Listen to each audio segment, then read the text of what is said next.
하나님이 창조하신 세계에 하루 24시간에 낮이 있고 밤이 있습니다. 우리가 살아가는 하루에도 빛과 어둠이 있습니다. 1년 한 해에 봄, 여름, 가을, 겨울 4계절이 있습니다. 대부분의 사람들은 봄을 좋아하고 가을을 좋아합니다. 그런데 내가 원하던 원치 않던 인생의 여름, 인생의 겨울도 찾아옵니다. 우리가 책을 한 권 읽어도 그 책에 기승전결이 있습니다. 노래 한 곡을 우리가 접해도 그 노래도 전주 부분이 있고 마지막에 클라이맥스 부분이 있고 다 그렇게 이 세상의 모든 것에는 그런 과정들, 그런 진행 과정들이 있습니다. 우리 인생에도 우리 영혼의 세계에도 마찬가지입니다. 자, 오늘 시편 7편 다윗의 시인데요, 우리 1절부터 한번 살펴보겠습니다. 표제가 이렇게 붙어 있습니다. 시편을 여러분들이 보실 때 시편은 1절부터 시작되는 것이 아니라 시편은 표제부터 시작이 됩니다. 자, 표제, 다윗의 시가요온, 베냐민인 구시의 말에 따라 여호와께 드린 노래, 이렇게 표제가 붙어 있습니다. 자, 시가요온, 음악 용어입니다. 음악의 부호. 자, 우리가 음악의 부호에서 예를 들어서 이 부분은 강하게, 이 부분은 좀 길게 늘려라, 여러 가지 음악의 부호들이 있죠. 자, 이 부분에서는 한 박자 쉬고, 그런 음악의 부호 가운데 하나인데 두 가지 의미를 가지고 있습니다. 하나는 이 급격한 변화, 막 올라갔다가 막 툭 떨어졌다가 굉장히 빠르게 강하게, 이런 열광적인 노래, 이런 의미를 가지고 있습니다. 그래서 강하고 빠르게, 오늘날 음악 용어로 하면 뭐 포르테시모, 알레그로, 이렇게 얘기하는 것처럼 그런 의미. 그리고 또 하나는 만가는 상여꾼들이 상여를 지고 가면서 부르는 노래, 가장 슬프죠. 저는 이 말씀을 준비하면서 어릴 때가 생각났습니다. 저희 어릴 때 고향 마을에 별 놀이터가 어디 있습니까? 촌에. 어릴 때 친구들하고 형들하고 같이 놀았던 데가 상여집입니다. 동네에서 상이 발생하면 그 꽃상여 거기에다가 이제 그 장례를 치르고 그것을 또 분해해서 거기에 다 이렇게 모아놨다가 또 이제 장례가 발생하면 또 그렇게 하고 했던 그 상여집에 들어가서 우리는 어릴 때부터 그렇게 놀았습니다. 여러분 생각해 보세요. 이 만가, 상여를 지고 가면서 부르는 그 장송곡 얼마나 애달픕니까? 시가요온이라는 이 음악 부호에 강하고 빠르게, 그리고 장송곡처럼 정말 애절하고 구슬픈 이 양면이 여기에 들어있는 겁니다. 그러면 시편 7편이 이런 시가요온이라고 할 때 시편 7편의 전개가 어떻게 될 것인가? 때로는 강하고 빠르게, 때로는 너무나 슬프고 애절하게, 그렇게 이 시편이 이제 진행이 되는 겁니다.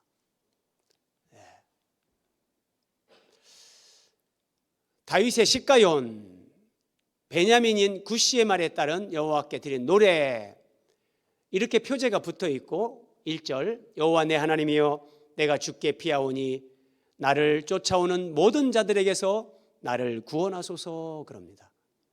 자, 나를 쫓아오는 모든 자들에게서, 다윗은 지금 누군가에게 쫓기고 있습니다. 그 누군가가 누구냐?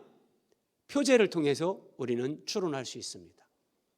베냐민인 구시. 자, 베냐민 지파 사람 구시, 그의 말에 따라 여호와께 드린 노래다. 그러니까 베냐민 지파에 소속된 이 구시라는 사람, 이 사람 때문에, 그의 말을 듣고 다윗이 이 시편 7편을 기록하는 것이 구시가 직접적인 어떤 동기가 된 겁니다.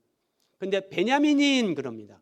그러면 우리가 생각할 수 있는 것은 이스라엘의 초대 왕 사울은 베냐민 지파입니다. 그러면 이 베냐민 사람 구시, 사울 왕의 뒤를 이어서 사울이 좀 그렇게 아름답지 못하게 이제 왕에서 물러나지 않습니까? 조금은 비극적인 종말을 맞이하죠. 그리고 다윗이 이어서 왕이 되는데 사람들은 거기에 있는 하나님의 뜻과 섭리를 모르고 이제 다윗 이놈이 우리 베냐민 지파의 이스라엘의 초대 왕 사울 왕을 끌어내리고 자기가 왕이 됐다. 하나님의 뜻과 섭리를 모르는 사람들, 인간적으로 이렇게 얘기하는 사람들이 반드시 있죠. 베냐민인 굿이라고 할 때 그런 의미를 여기에 포함하고 있는 겁니다. 그래서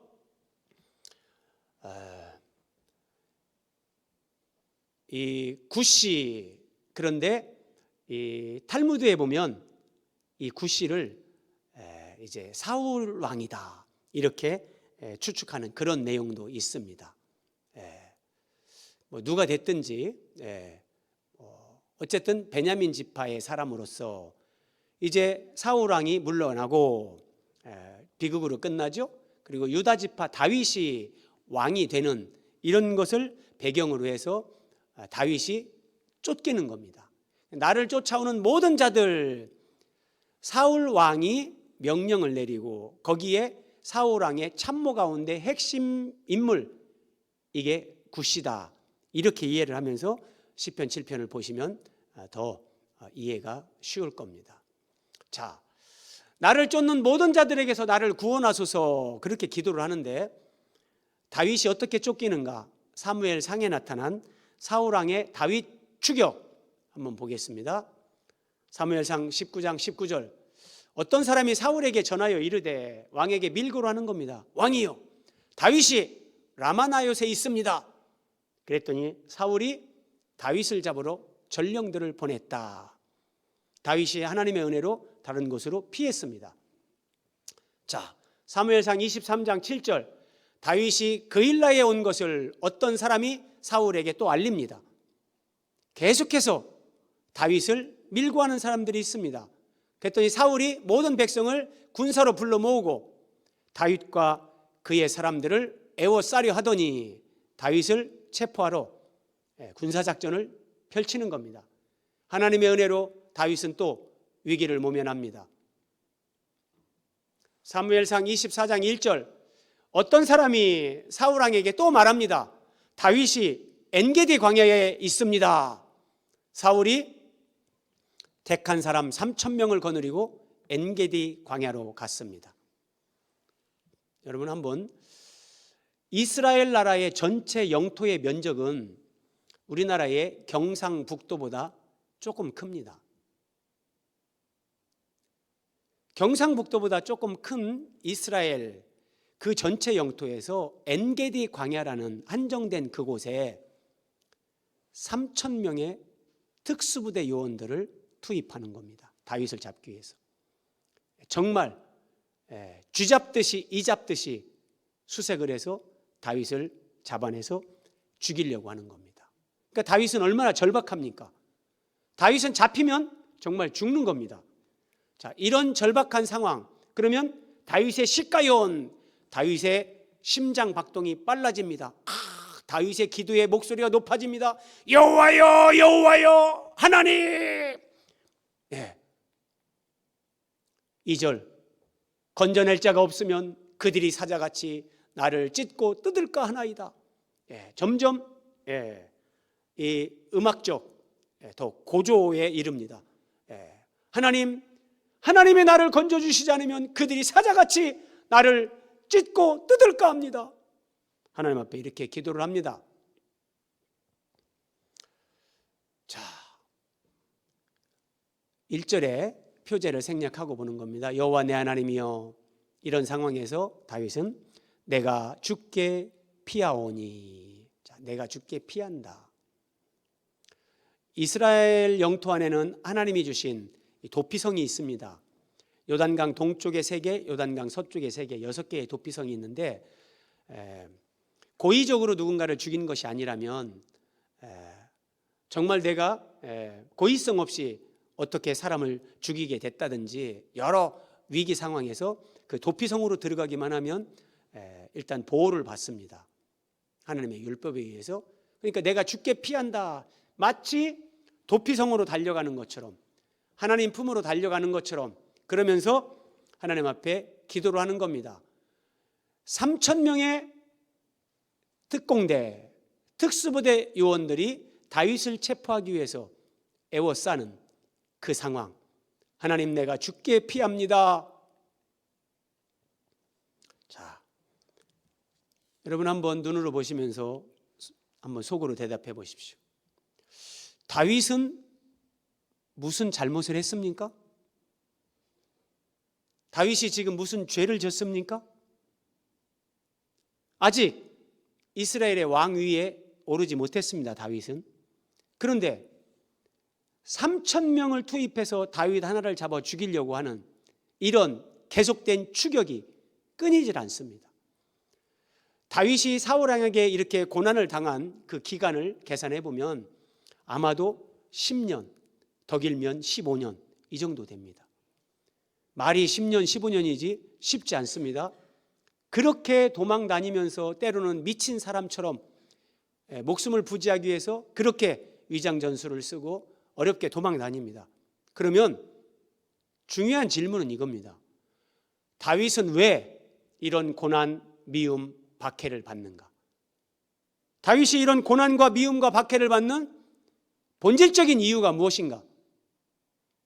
여러분은 뭐라고 생각하십니까? 의외로 이것 때문입니다. 하나님께서 사무엘 선지자에게 다윗에게 가서 기름을 부어라. 그래서 사무엘이 기름 뿔병을 가져다가 올리브 기름을 넣어서 가서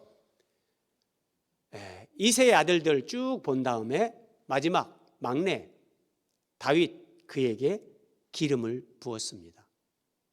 다윗에게 기름을 부었다. 오늘날로 하면 하나님의 성령이, 여호와의 영이 그에게 충만하게 임하는 겁니다. 그래서 이날 이후로 다윗이 여호와의 영에게 크게 감동되니라. 다윗은 왜 이런 고난과 박해와 미움을 받는가? 그리스도인들이 왜 믿음 생활하는데, 하나님 사랑하면서 정말 주님 뜻대로 살고자 하는 그런 순수한 마음을 가지고 그렇게 사는데 왜 이해할 수 없는 그런 박해, 고난, 어려움을 끊임없이 당하는가? 이 얘기입니다. 하나님이 정하신 영적 세계의 법칙, 원리입니다. 하나님이 자연계의 사계절, 이것을 정하셨습니다.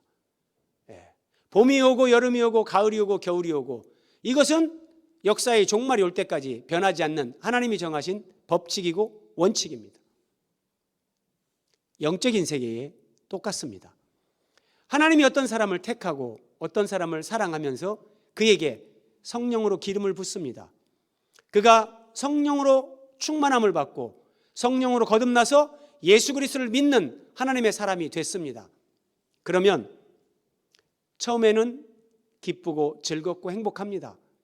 그런데 어느 정도 시간이 지나면 이제 내 인생의 여름과 겨울을 만나는 것처럼 내 영혼의 여름과 겨울을 하나님이 허락하십니다.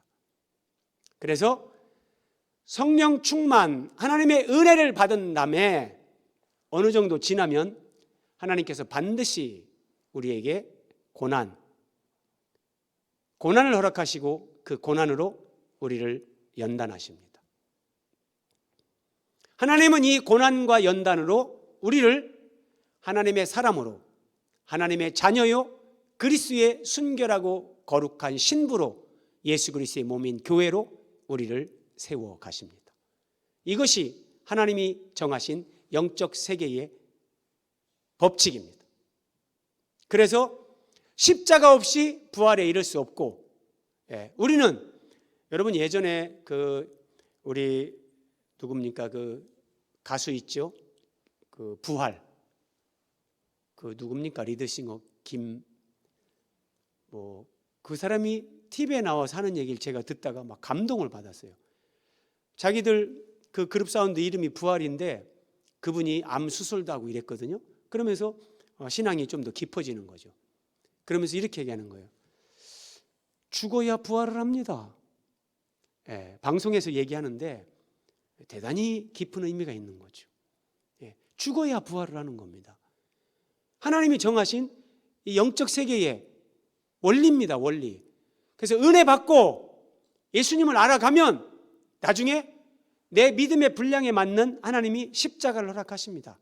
그래서 그 십자가 지고 가면서 내가 이제 그 주님의 사람으로, 하나님의 사람으로 그만큼 성장하고 성숙하고 그렇게 한 단계 한 단계 올리면서 우리를 가장 높은 주님과 연합해서 내가 사는 것이 아니라 내 안에 주님이 사시는 거기까지 하나님이 우리를 인도해 가십니다. 지금 다윗은 이런 맥락에서 미움과 고난과 박해를 받는 겁니다. 다윗이 성령 충만, 성령의 기름 부으심을 받았기 때문에 이 고난을 받는 것입니다. 다른 거 아닙니다. 그러면 전능하신 하나님께서 이 고난을 허락하시는 이유, 다시 한번 보십시오, 여러분. 그림으로 쉽게 한번 설명을 드립니다. 토기장이가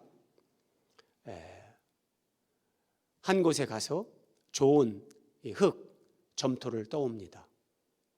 그리고 이것을 곱게 갈고 이렇게 이제 물에 섞습니다. 그리고 이 흙을 가지고 이제 물레를 돌리면서 토기장이가 의도하는 어떤 그릇, 도자기, 그런 형상을 만듭니다. 그런데 이렇게 토기장이가 두 손으로 진흙을 눌렀다가 조금 뗐다가 하면서 자, 힘을 줬다가 풀어줬다가 하면서 토기장이의 의도대로 어떤 형상을 만드는데, 잘 보십시오, 여러분. 이때 토기장이의 발, 우리는 토기장이의 손만 봅니다. 무슨 의미냐? 내가 삶 속에서 경험하는 나의 어려움, 고난, 박해, 시련, 아이고 힘들다, 하나님 왜 이러십니까? 우리는 이것만 보는데, 자, 저 물레가 막 돌아갑니다. 돌아가면서 진흙을 토기장이가 압력을 가했다가 풀어줬다가 이러면서 토기장이의 의도대로 형상을 완성해 갑니다. 토기장이의 발은 요즘이야 이제 기계로 모터로 돌리겠지만 모터가 도입되기 전에 토기장이가 발로, 저 밑에서 발로 물레를 돌리고 위에서 손으로는 압력을 가했다가 풀었다가 이러면서 진흙으로 토기장이의 의도대로 형상을 만드는 겁니다. 도자기가 만들어진 후에 불가마에 들어갑니다. 한 번이 아닙니다. 초벌구이, 재벌구이, 수천 도가 되는 그 불가마에서 구워집니다.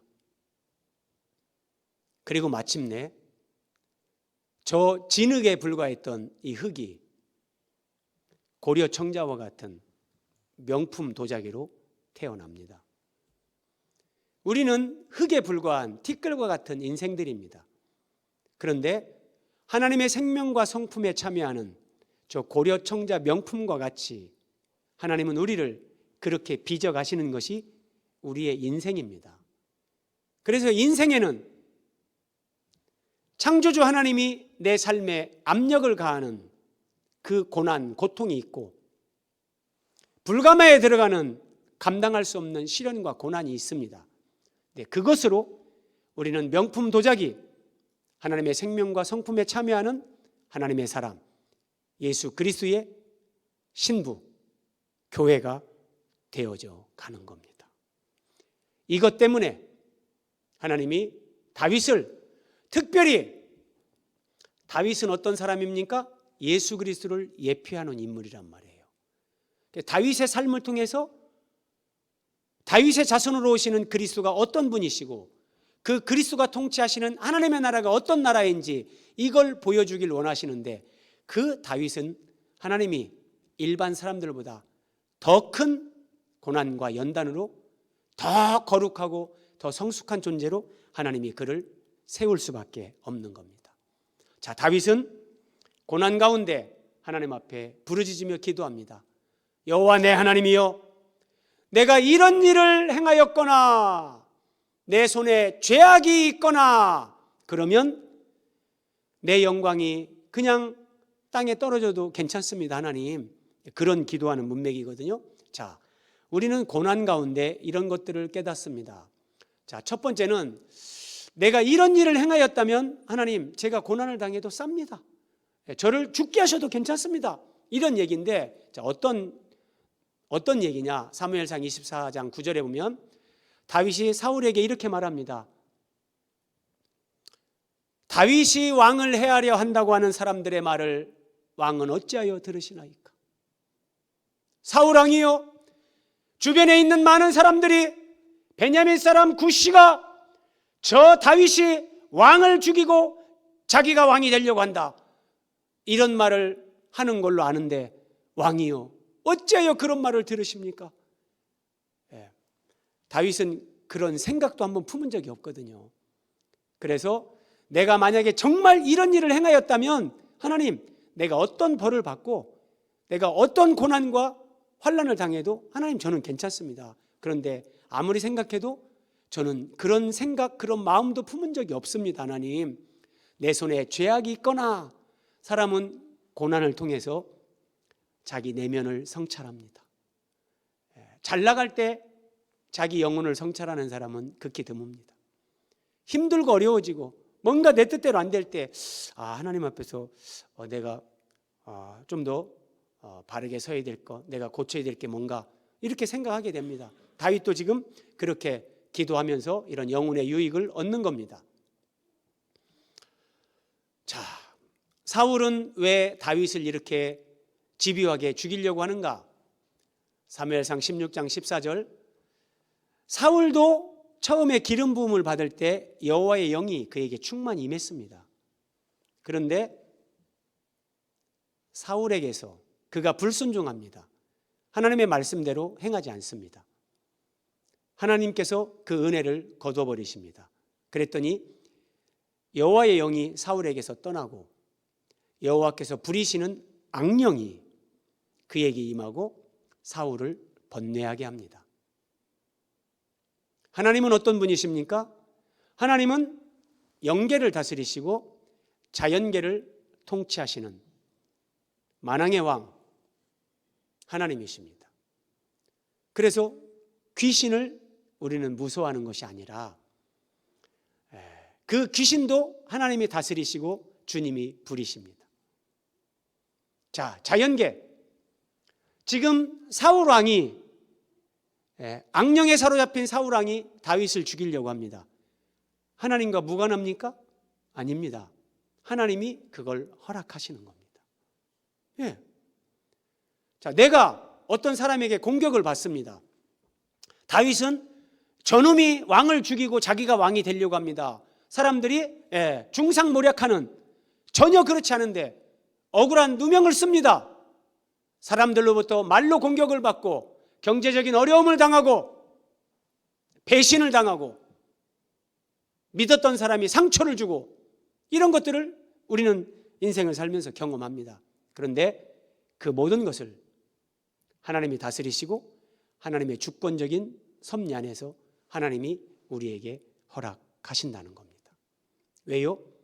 그 모든 걸 통해서 우리를 하나님의 사람으로 세우시기 위해서 하나님은 그런 것들을 도구로 사용하십니다. 다윗이 그리스도를 예표하는 인물로서 예수님을 보여줘야 되기 때문에 다윗을 이런 특별한 훈련을 시키는 것처럼 우리 그리스도인들이 똑같습니다. 우리는 예수님의 지체입니다. 예수님의 지체라는 것은 우리가 예수님의 몸의 한 부분입니다. 우리가 쫙 모이면 퍼즐이 맞춰지는 것처럼 우리를 통해서 예수님의 형상이 쫙 사람들에게 보여지는 겁니다. 그래서 우리는 각 주님의 지체인데 주님의 통치를 받지 않고 내 마음대로 산다면 이게 이상해지는 겁니다. 그래서 우리를 그렇게 세우기 위해서 우리도 똑같이 다윗처럼 하나님이 그렇게 연단의 과정으로 이끌어 가시는 겁니다. 다윗을 하나님이 어떻게 세우시는가 보십시오. 자, 엔게디 광야의 굴에 지금 다윗과 함께하는 사람들이 굴 속에 숨어 있습니다. 그런데 이 사실을 모르는 사울 왕이, 자, 다윗을 잡으러 가자, 군사들을 이끌고 왔는데 그 굴 앞에서 갑자기 화장실을 갈 일이 생겼습니다. 그러니까 왕이 니들은 여기 있거라. 내가 안에 들어가서 일 좀 보겠다. 들어와서 굴 속에 들어와서 뒤를 보는 겁니다. 근데 그 굴 안쪽에 다윗과 그 일행들이 있는데 다윗을 보조하는 사람들이 다윗에게 말하는 겁니다. 다윗이요, 하나님이 주신 기회입니다. 이 사울을 단칼에 죽여버리면 이제 우리가 더 이상 도망 다닐 필요가 없습니다. 하나님이 주신 특별한 기회입니다. 다윗을 처치해야 됩니다. 다윗은 죽이지 못하게 합니다. 여호와의 기름 부음을 받은 내 주를 내가 치는 것은 여호와께서 금하신 것이다. 여러분, 이게 얼마나 중요한지 모릅니다. 다윗에게 하나님의 기름 부으심이 있는 것처럼 사울에게도 하나님의 기름 부으심이 있었어요. 그런데 만약에 다윗이 사울을 죽인다고 해보세요. 하나님이 내주하는 사람이, 하나님의 영이 임했던, 하나님이 세운 그 사람을 죽이는 거예요. 있을 수 없거든요. 그래서 다윗은 이걸 아는 거예요. 여호와의 기름 부음 받은 자를 내가 치는 것을 하나님께서 기뻐하지 않는다. 하나님이 이걸 금하셨다. 자, 그러면 이것을 다윗에게 적용하고 우리에게 적용하면 이게 무슨 말이냐? 인간적으로 생각하면 사울 왕을 죽이면 더 이상 도망자의 삶을 살지 않아도 됩니다. 하나님이 다윗에게 기름까지 부었겠다. 그러면 이제 뭐 가만히 있어도 내가 왕이 되겠네. 이 굴 속에 자기가 들어왔는데 정말 하나님이 주신 절호의 기회다. 죽이자. 이럴 수 있잖아요. 그런데 그 환경을 볼 때는 진짜 하나님이 주신 기회 같지만 그것보다 하나님의 말씀, 이게 우선입니다. 여호와의 기름 부은 자를 다윗에게 하나님이 그를 치게끔 허락하신 적이 없습니다. 그건 안 되는 겁니다. 그래서 하나님께 맡기는 것, 하나님 말씀에 순종하는 것, 그리고 다윗은 끊임없이 사울이 자신을 죽이려고 했지만 여기에서 무엇을 배웁니까? 하나님의 주권에 복종하는 것을 배우고 원수를 사랑하는 것을 배웁니다. 끊임없이 사울은 다윗을 죽이려고 합니다. 그런데 다윗은 그 사울을 결코 손대면 안 됩니다. 하나님이 어떻게 하실 때까지 그냥 도망 다니는 것 외에는 방법이 없습니다. 예수님이 십자가에서 아버지 저들의 죄를 사하여 주옵소서 예수님이 기도하셨잖아요. 그것처럼 다윗은 예수 그리스도를 예표하는 인물이기 때문에 자신을 죽이려고 하는 원수를 사랑하는, 왜냐하면 하나님은 사랑이시기 때문에, 그래야 하나님 나라가 이런 진리와 사랑의 나라라는 것을 보여줄 수 있기 때문에 지금 이걸 하나님이 훈련하는 겁니다. 하나님의 때를 기다리는 것, 내가 죽일 수 있지만 내가 죽이지 않고 그 모든 것을 하나님께 맡기는 것, 이 훈련을 하나님이 시키는 겁니다. 여러분 어디까지 오셨습니까? 하나님의 주권에 복종하는 것, 원수를 사랑하는 것, 하나님의 때를 기다리는 것, 내 모든 것을 하나님께 맡기는 것, 어디까지 오셨습니까? 여기까지 빨리 갈수록 정말 영혼의 자유와 평안, 행복을 누리는 겁니다. 로마서 12장 19절에 내 사랑하는 자들아 너희가 친히 원수를 갚지 말고 하나님의 진노하심에 맡기라. 기록되었을 때 원수 갚는 것이 내게 있으니 내가 갚으리라. 하나님이 이렇게 말씀하셨습니다. 그래서 다윗은 사울 왕을 어떻게 처리하는 것도 자기가 하지 않습니다. 이것은 하나님의 영역이다. 하나님께 맡깁니다. 저는 목사로 살면서 저도 사람인데 왜 때로는 힘든 일이 없겠습니까? 어떤 부분에는 하나님 앞에 그 힘든 부분을 놓고 기도를 합니다. 그러면서 이렇게 생각을 정리를 하죠. 여기까지는 내가 하나님 앞에 내가 기도하고 믿음으로 나갈 영역이고, 그 다음의 결과는 하나님이 책임지시는, 하나님이 행하시는 하나님의 주권의 영역이다. 그러면 저는 그 부분에 대해서는 자유합니다. 기도하고 하나님께 맡기고 하나님의 뜻이 이루어지게 해달라고 또 기도합니다. 그러나 그 결과를 제가 어떻게 제 의도대로 만들어내려고 그렇게 하지 않습니다. 그건 믿음이 아닙니다. 하나님께 맡기는 겁니다. 여호와여 나를 위하여 깨소서. 다윗이 부르짖습니다. 어떤 상황인가? 마치 하나님이 주무시는 것처럼 도저히 다윗의 인생에 하나님의 도움이 나타나지 않는 거예요. 하나님 주무십니까? 여호와여 깨소서. 나를 위하여 깨소서. 답답한 상황이 계속 연속적으로 이어지는 겁니다. 자, 주께서 심판을 명령하셨나이다. 다윗이 이렇게 말을 합니다. 사울 왕을 처리하는 것은 하나님의 주권에 속한 것이다. 하나님이 처리하신다면 혹 그에게 죽을 날이 이르러서 자연사를 하게 하시든지 아니면 전장에 나가서 그가 죽게 하든지 그것은 하나님이 어떻게 하시든지 하나님의 영역에 속한 것이다. 다윗이 이런 말을 합니다. 그래서 자신은 그때까지 기다리고 도망다니고 죽일 수 있어도 죽이지 않습니다. 결정적으로 2번 다윗이 사울 왕을 죽일 수 있었습니다. 한 번은 다윗이 그 뒤를 보러 왔을 때 그리고 거기서 한숨 잡니다. 사울이. 다윗이 사울 왕의 옷자락만 하나 잘라갑니다. 그리고 사울에게 큰 소리로 왕이여 이 옷자락을 보십시오. 내가 당신을 죽일 수 있었지만 나는 절대 그렇게 하지 않습니다. 내가 왕을 죽이고 왕이 되려고 한다는 그 간신배들의 말을 듣지 마십시오. 한 번은 사울 왕이 군사들과 함께 잠이 들었습니다. 다윗이 거기에 가서 사울 왕의 물병을 가지고 옵니다. 죽이지 않습니다. 죽일 수 있는데 죽이지 않습니다. 하나님 앞에 이런 훈련을 받는 겁니다. 여러분에게 어떤 힘이 있습니다. 내 마음에 들지 않는 사람, 왼수같이 여겨지는 저 왼수, 죽일 수 있는 힘이 여러분에게 있다고 생각해 보십시오. 그때 내가 그 힘을 사용하지 않는 겁니다. 하나님의 주권을 인정하면서 하나님이 그것을 행하실 때까지 하나님의 때를 기다리고 하나님께 맡겨드리고, 이게 야곱의 허벅지 관절을 하나님이 꺾어버리는 것. 자아가 꺾이면 하나님 앞에서 결코 내 힘을 사용하지 않습니다. 하나님은 우리를 이런 사람으로 만들어 가십니다. 민족들의 모임이 줄을 두르게 하시고 아래 그림을 보십시오. 이제 하나님께서 모든 민족들을 심판하는 거예요. 자, 지금 다윗은 자기의 대적자들, 나를 쫓아오는 자들, 자기를 죽이려고 하는 자들, 그들로부터 나를 구원해 달라고 기도를 시작했습니다. 그런데 다윗의 기도가 대적자에서 이제 모든 민족으로 확대가 됩니다.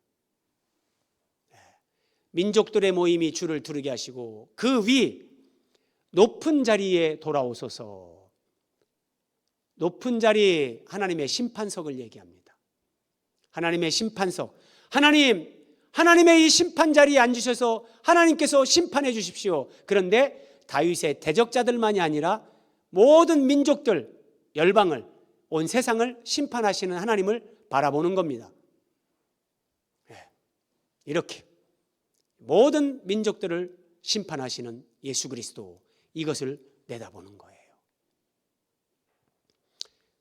요한계시록 20장 11절에 크고 흰 보좌와 그 위에 앉으신 이를 보니 죽은 자들이 자기의 행위를 따라 심판을 받는다. 하나님과 어린 양 예수 그리스도께서 보좌에 앉으셔서 마지막 날 이렇게 심판을 하십니다. 다윗은 여기까지를 하나님의 계시로 내다보는 겁니다. 그러면서 하나님은 의로우신 재판장이시다. 하나님은 매일 분노하신다. 이렇게 다윗이 고백합니다. 하나님이 매일 분노하신다고? 이게 무슨 말이야? 하나님이 매일 분노하신다는 것은 매일 하나님을 믿는 내 삶의 모든 형편을 하나님이 주목하고 계시다는 겁니다. 우리를 억울하게 하는 사람, 우리를 중상모욕하는 사람, 그리스도인들을 박해하고 죽이려고 하는 사람들 하나님이 다 보십니다. 그러면서 하나님이 거기에 대해서 분노하시는 겁니다. 이것이 매일 분노하는 하나님이십니다. 그리고 하나님이 어떻게 심판하시는가? 마지막 날 민족과 열방들을 심판하시는 최후의 심판도 있지만 이 땅에서도 하나님이 심판하십니다. 어떻게요? 그가 웅덩이를 파 만들미요 제가 만든 함정에 빠졌도다. 그리스도인들을 박해하는 이 대적자들이 그리스도인들을 괴롭히고 죽이기 위해서 어떤 함정을 파는데 그 함정에 자기가 빠지게 만듭니다. 이게 하나님이 심판하는 겁니다. 그의 재앙은 자기 머리로 돌아가고 머리를 굴리면서 온갖 방법으로 하나님의 사람들을 박해하고 어려움에 처하게 하고 죽이려고 합니다.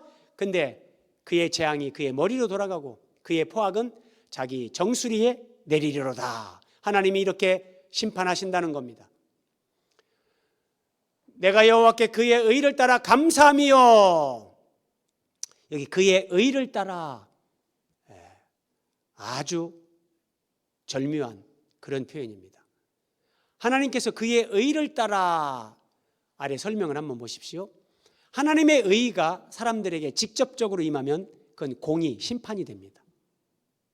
그런데 하나님의 의가 예수 그리스도를 통해서 우리에게 임하면 그것은 우리를 칭의, 너는 의롭다, 구원의 은혜를 베풀어 주시는 하나님의 칭의가 됩니다.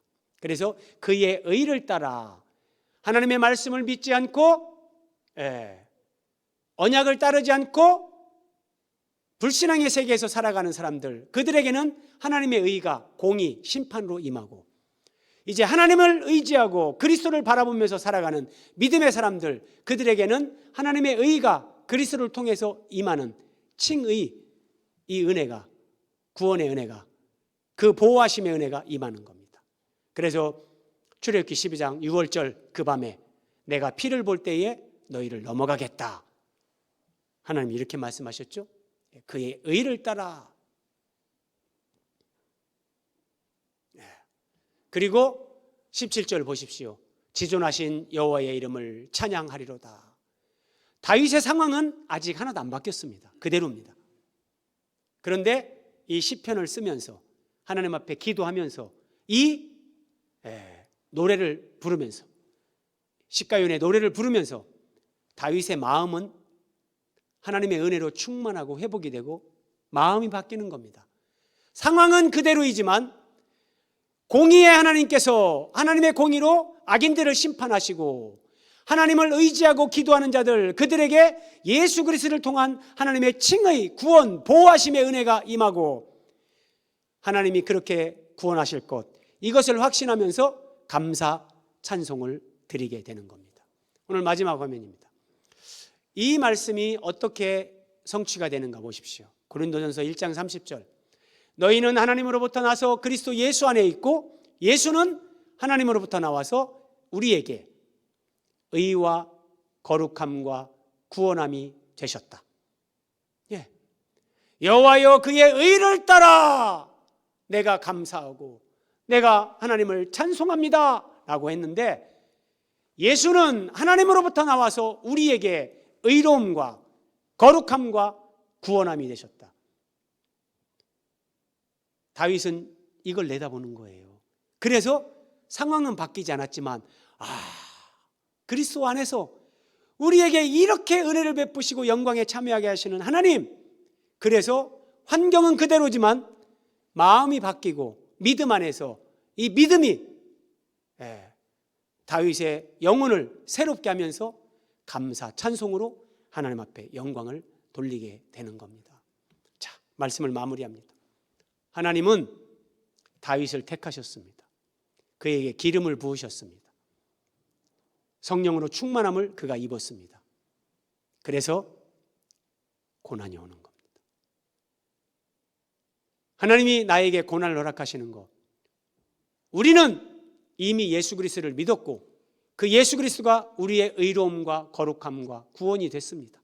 이 은혜 안에 살기 때문에 그 은혜를 입었다고 해서 우리가 원수를 사랑하는 사람, 하나님의 주권에 복종하는 사람, 하나님의 때를 기다리는 사람, 원수 갚는 것까지 내 모든 것을 하나님께 맡기는 사람, 이게 저절로 따라오는 게 아니라니까요.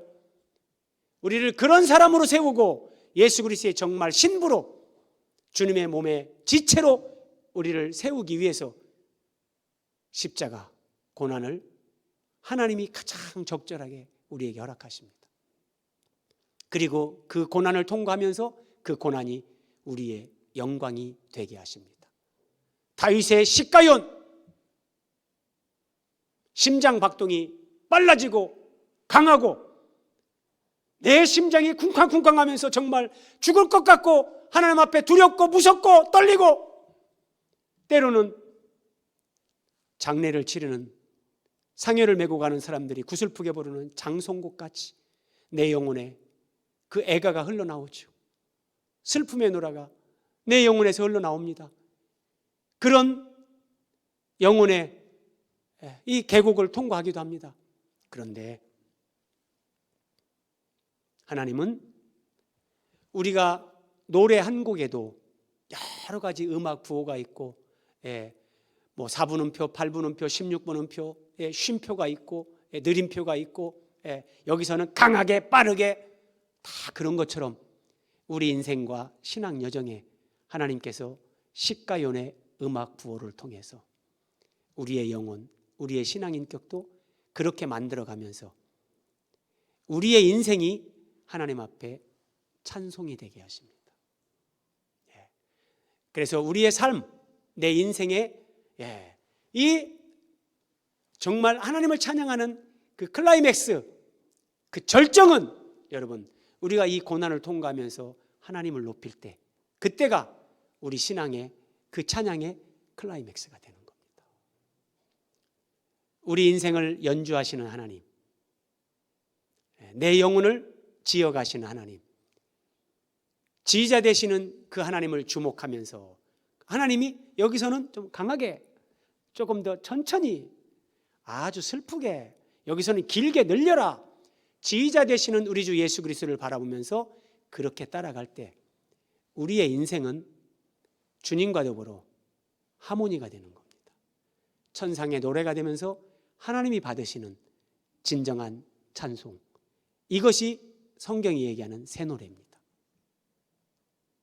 우리는 이 새 노래, 새 사람, 새 인격, 새로운 삶으로 하나님을 그렇게 찬양하면서 영광으로 나아가는 것입니다. 기도하겠습니다.